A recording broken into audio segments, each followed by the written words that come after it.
Sometimes I have good luck with Facebook Live. Other times, This morning, we are talking about moral injury. Hot topic. It's in my new book, Emotions, Feelings, and Moods. So last night, I sent out the first few pages to some friends, doc friends primarily, and said, what do you think? Wow, big response. Big response. This is a hot topic. So for those that don't know, moral injury, it has, for the most part, been used in the workplace situations. It's defined as a traumatic psychological response involving a workplace, behaviors that contradict one's moral beliefs.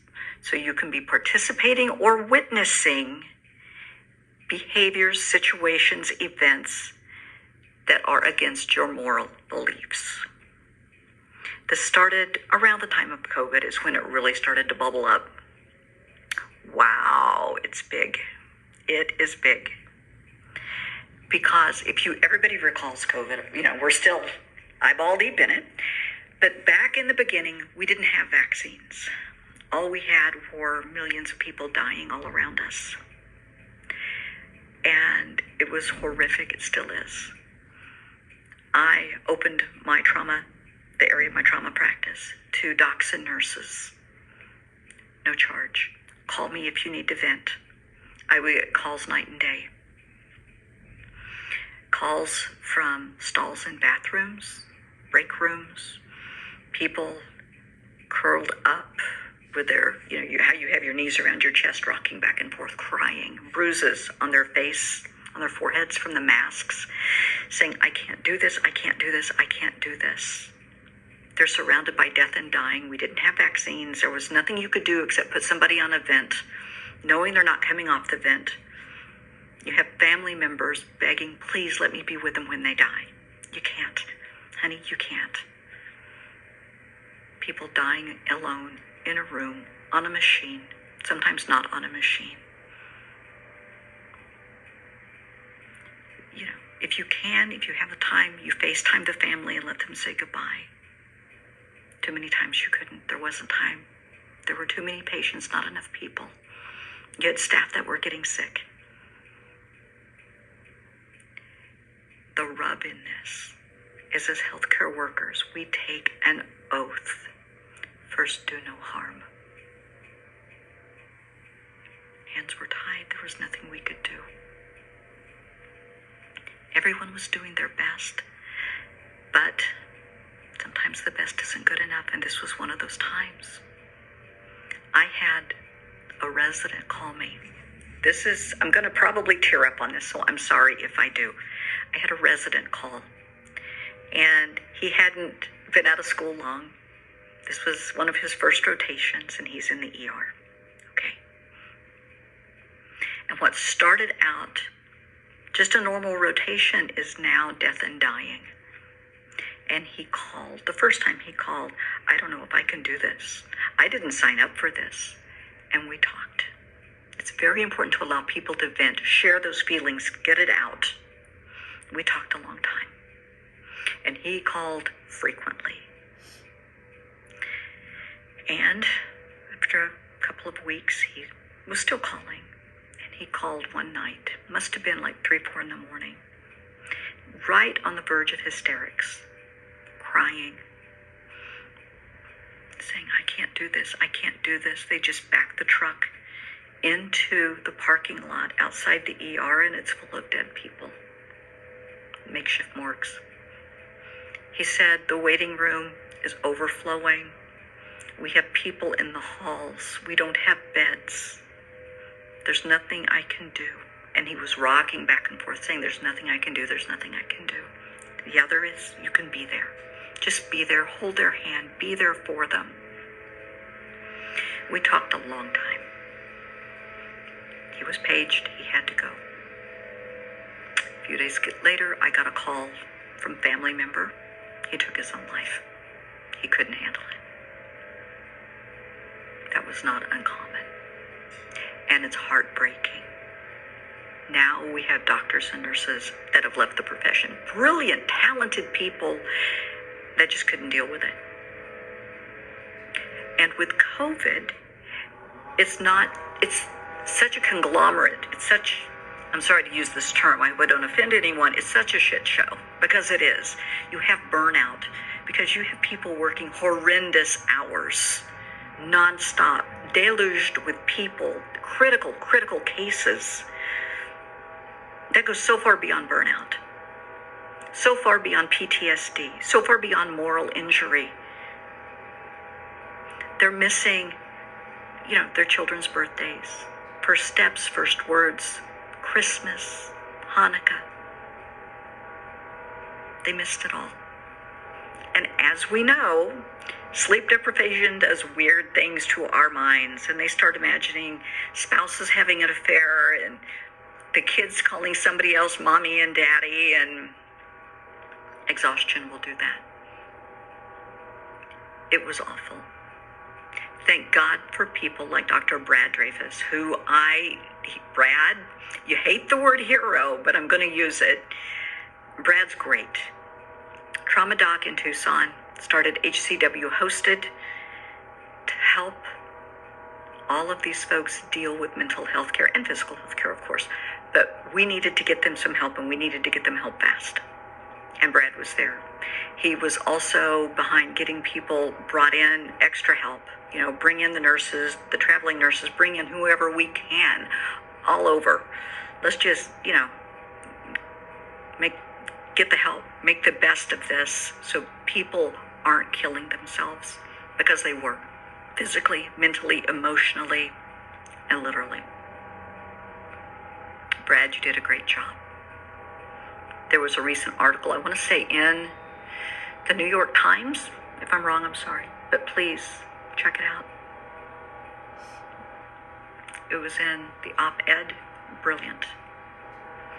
These folks went above and beyond. Everyone, doctors, nurses, respiratory therapists. I got a sweet story, bittersweet, of one of the environmental services people cleaning rooms. And there was someone in there who was dying. And this person is cleaning. It's not their job. They held their hand and prayed. Sorry. You know me, little Miss Emotion here. And prayed with them as they died. That's big. Sorry, they're mowing outside, can you tell? But this is big. This touched so many lives. And we're going to go a little bit farther. And we're going to talk about the families. Mommy and Daddy weren't there for my birthday. They weren't there for Christmas. They weren't there for this. They weren't there for that. And they promised they would be. Mommy and Daddy can't help it. Mommy and Daddy did the best they could. But to a 7-year-old, that doesn't matter. Those are just words. In time, maybe they'll understand. But it hurt. So they're suffering the moral injury too. It was devastating. It still is. It goes beyond COVID. There are a lot of work environments. I talked to a dear sweet friend, Natalia, if you're listening from the UK. Hello, my love. She is one of the best people on the planet, in my opinion. And she was a teacher for many years. Loved teaching. She's just a natural. It's just who she is. And she's not in the U.S. And her class was learning about colonization, decolonization. And they were asking honest questions. And she's a very honest person, and she was trying to educate them and be honest to give them all the facts. And was told, no, we don't talk about this. Well, they're asking questions. What do you mean we don't talk about this? Parents loved her. The kids thought she was great. Administration, not so much. She ended up quitting. She just couldn't do it. She didn't want to lie to people. People have a right to know the truth. History may be ugly. It usually is. It is full of life lessons. See it as that. Don't repeat the behaviors. It's life lessons. Learn the life lesson and keep moving. But too many times people get caught up in the blame game. It's not about blame. Learn the life lesson and carry it forward. That's what it's about. And they lost a brilliant teacher. Brilliant. Another area. And this is sad. This is so, so sad. I have worked with a lot of people, and I have good friends that have been trying to have babies and they can't. For a sundry of reasons. Some, due to health issues, they can't. They had cancer when they were young, and now they're sterile. That breaks their heart. They want a baby so bad. And not that they can't adopt. It's not about adopting. It's about wanting to carry a child. I understand that. Other people don't. I remember working in the hospital, and I had friends that were in this situation. One had a baby, lost the baby.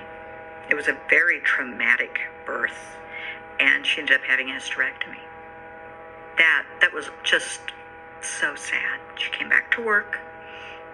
However, holidays came around, and the charge nurse told her, well, you can work the holidays. It's not like you have kids. Well, so-and-so's taking off for their kids' play and for this. Oh, she'll cover. She doesn't have kids. Well, why don't we just stick that knife in a little deeper and we'll twist it this time and pour salt in the wound? People can be mean, they can be cruel, they can be insensitive, and they can just be plain damn assholes. I'm sorry. And it's wrong. Very, very wrong. But that's people. If you are dealing with this, I have somebody I want you to talk to. Someone that is an angel on this earth, in my opinion. She's on Facebook. Gail Miller. And I think she's in Colorado Springs, Path Onward, life coaching. She deals specifically with this issue. You don't have to be embarrassed that you can't have a child. You don't have to suffer the ridicule and just the atrocities that you feel and hear every day from friends and family, because family can just be vicious. Please call Gail. Please, please call her. You will not be sorry. I don't want you to feel like you're alone. You're not. Okay? Promise. Promise, promise? Okay. Next up, narcissists. Ooh. Now, you're thinking, well, moral injury in a narcissist? Please. Oh, you think? A narcissist will try and get you to do something, especially if they know it goes against your moral grain. Absolutely, positively, and they will delight in every moment of it, because they know it's not only against your will, but it's against every fiber of your being. Because for them, it's about control. A narcissist loves to control and, for the most part, torture you. So they will, by whatever means, coercion, guilt. If you love me, you'll do it. Oh, it's not that big a deal. And eventually, they may even go so far as to threaten you. Eventually, you will cave. Women cave. It happens. Well, not only women, men too. I'm sorry, I shouldn't have phrased it like that. So you're dealing with a narcissist, and now you're doing something totally against your moral fiber. You hate yourself for it. You cannot do this. You hate it. Every time it happens, it's just awful. And then if you say anything, they twist it, and they gaslight you. Well, it's not like I put a gun to your head. It's not like I forced you. You're an adult. You can make the decision. Yeah, right. Right. I have honestly been in that situation. It did not end pretty for the other person, because it doesn't work for me. I left. You're out of your mind. No. But not everybody can do that. People are stuck in that situation. They don't know how to get out. Because narcissists they're good at what they do. And they will try to control you and make you feel guilty. And as they say, flip the script on you and make you feel like it was all your idea. It's all your fault. And that, my love, is yet another moral injury. When it goes against the grain of your being, of your beliefs, of every fiber of what you believe in, that is a moral injury. And it's awful. Moms in other countries, specifically what comes to mind for me is the moms in Mexico and Guatemala that think, wrongly, that they're sending their kids, they're putting them in these trucks, sending them to the U.S. to get out of horrible situations in other countries. They're wanting the best for their child. We understand that. You want the best for your child. Let's get them out of that situation. However, many times those kids are being put into human trafficking. That goes so far beyond moral injury. I don't even know the category for it. That is so far beyond wrong. In the video this morning, I talked about some sisters that I worked with many years ago. This was, like 2006, 7, something like that. Wow. Their mom was into prostitution. And at one point, there was a gentleman in mom's bed. One of the girls had a nightmare. Kids have, it happens. Kid didn't know there was a guy in the bed and comes running in and jumps in mommy's bed. Mommy, I had a bad dream. Well, let's just, make the best of this situation. And the next thing you know, the man paid more because the child was involved. That's sick. It's twisted. It's wrong. It's disgusting. It happens every day. So from the age of around 8 throughout high school, these two girls were stuck because mom told them this is how it's going to work. They didn't, I can't remember honestly, and I haven't gone back to read everything again. I try not to because it's very traumatic to read it. But the girls stayed. They felt responsible. They wanted to help their mom. They were able to have, I can't say a great life, but they had nicer things. They didn't have to buy the clothes at Goodwill. They could buy the clothes, at Target or Walmart or wherever. That was a big thing to a child. And the mom kept telling them, you owe it to me. You owe it to me. And they believed it. One went to college. One was stuck at home. So she had to bring in more income. She had to quit school for a while. And the mom saw no issue with this. That's a whole different topic. Eventually, both the girls got help. Have relatively normal lives. They're still in counseling. They will probably always be in counseling. But that goes so far beyond moral injury. And veterans.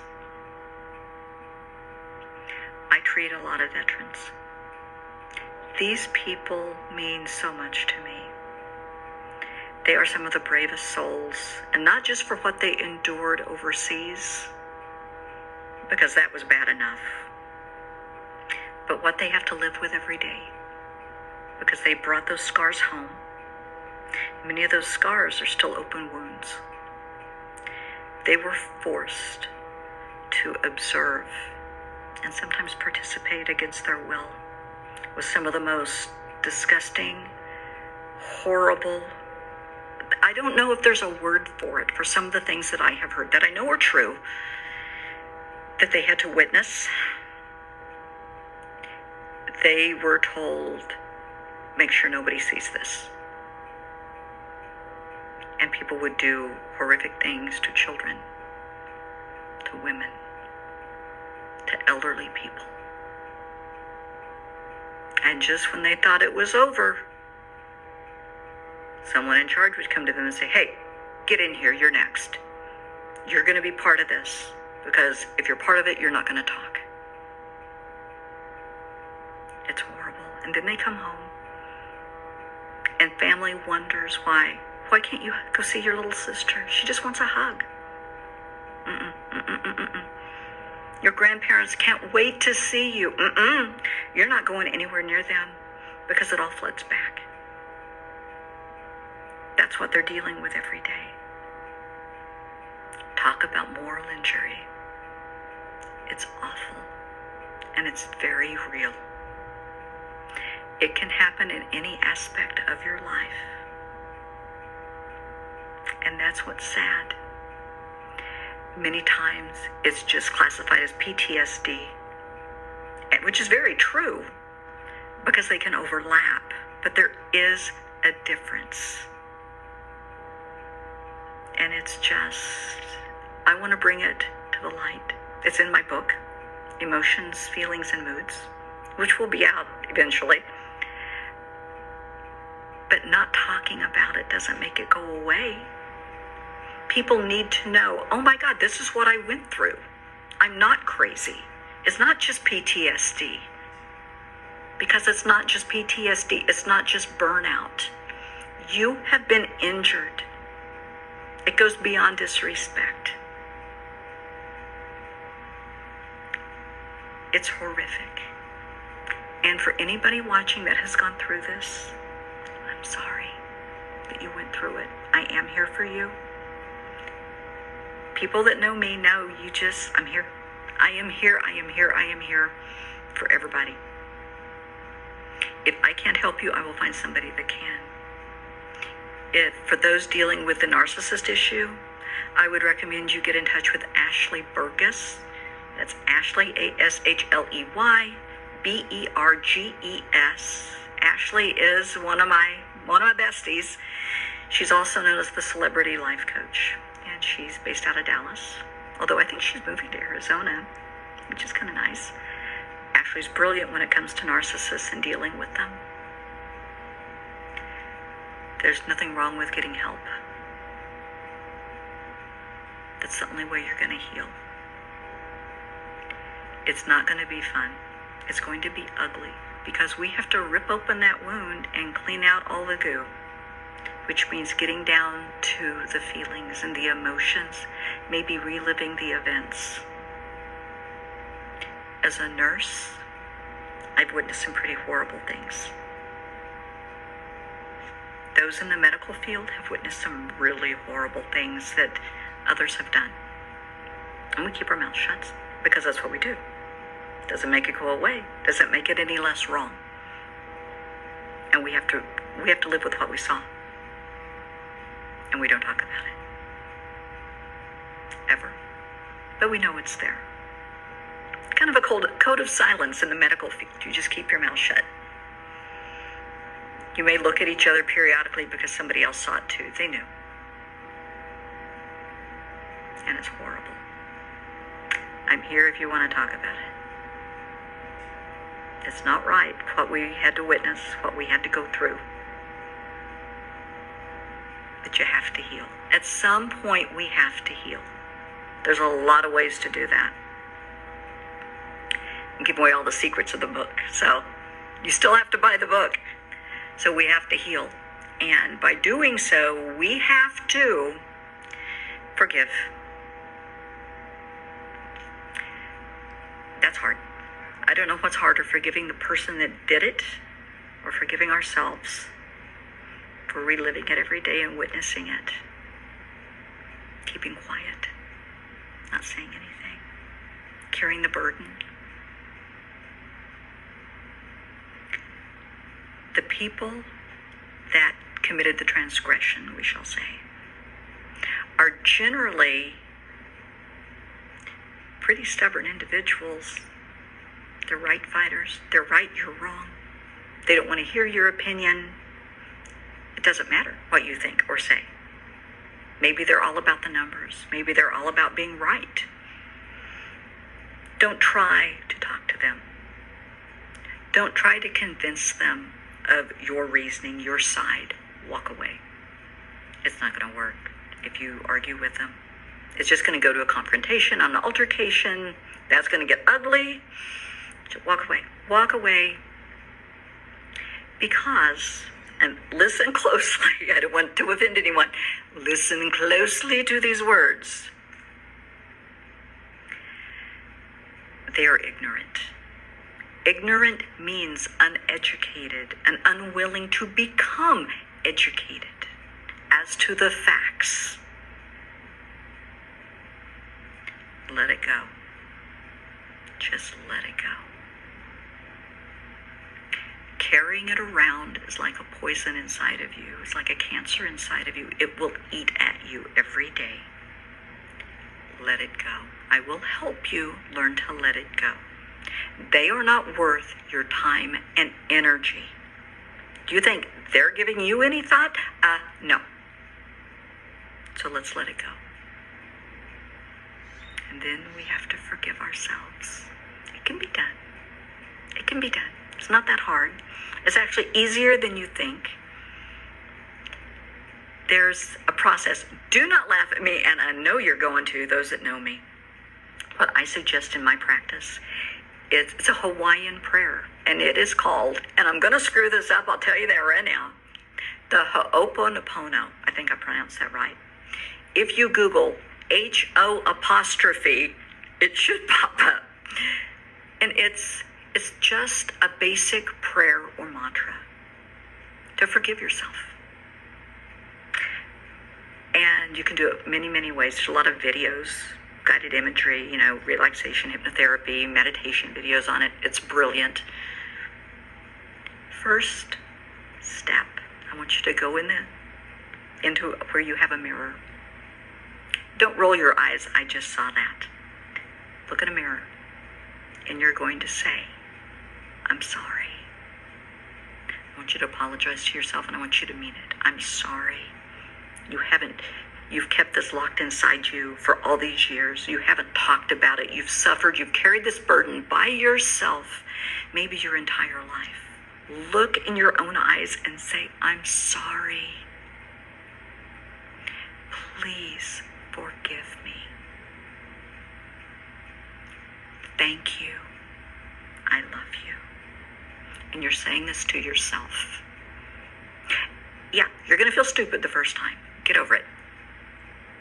It's worth it. Think of an event that has happened in the last 24 hours. Maybe you got mad at the kids, the dog, your husband, whomever, yourself, a coworker. And think, close your eyes, see their face, and tell them, I'm sorry. I'm sorry. Forgive me? Please forgive me? They're going to say yes, and you're going to say thank you. And then you're going to say, I love you.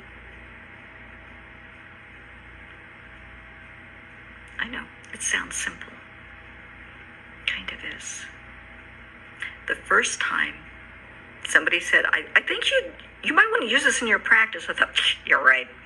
Okay, fine, I'll listen to it. And he said, you need Kleenex. Of course I do. Okay, got all comfy, got on the sofa, had my Kleenex, and I'm listening, and a tear rolled down my cheek. Must have been allergies. Don't know. I keep going. More tears. Maybe I'm catching a cold. As I ended up going through the box of Kleenex, because I was weeping. I was exhausted. It was cathartic. I felt free at the end of it. I felt so much better. It's worth it. It is worth it. Jason Stevenson does a brilliant video on it. It takes, I want to say 45 minutes maybe. What I recommend is if you listen to this, I want you to go back go way back to when you're little, the little kid things that you're still carrying inside of you, the little transgressions that we did when we were kids. Okay? Think about it. I want you to forgive yourself. You were a child, and you're probably still carrying this burden with you. I'm sorry. Please forgive me. Thank you. I love you. Go up a few ages, from when you're 5 to maybe when you're 8, 9, or 10. Do the same thing. Think of another traumatic event that you went through. Forgive yourself for however you responded or didn't respond. Forgive the people involved. I'm sorry. Please forgive me. Thank you. I love you. And keep going all the way up to present day. It can take some time. It's worth it. I do this once a month because I'm human. We all screw up. It's worth it. You deserve the gift of forgiveness. Give yourself that gift.